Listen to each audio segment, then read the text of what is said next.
شیخ کرمانی رحمۃ اللہ تعالی علیہ کا بہت ہی پیارا واقعہ۔ آپ شاہی خاندان میں سے تھے لیکن زہد اور تقوی اختیار کیا، اللہ تعالیٰ کو راضی کرنے کی کوشش کی اور مال و دولت کو ٹھکرا دیا اور رب کو راضی کرنے کے لیے مشغول ہو گئے۔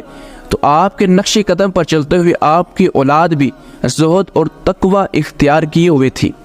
ایک مرتبہ شیخ کرمانی کے پاس کرمان کے بادشاہ کا پیغام آیا کہ آپ اپنی بیٹی کا نکاح میرے ساتھ کر دیں۔ حضرت شیخ کرمانی رحمۃ اللہ تعالی علیہ نے 3 دن کی مہلت مانگی کہ مجھے عالیجہ 3 دن کی مہلت دی جائے تاکہ میں کچھ سوچ و بچار کر سکوں۔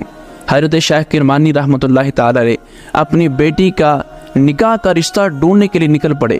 کئی مساجد دیکھی لیکن ایک شخص کو دیکھا کہ اس کے چہرے پر عبادت کے آثار تھے، اس کا چہرہ بالکل تر و تازہ تھا، اللہ کی فرما برداری سے اس کا چہرہ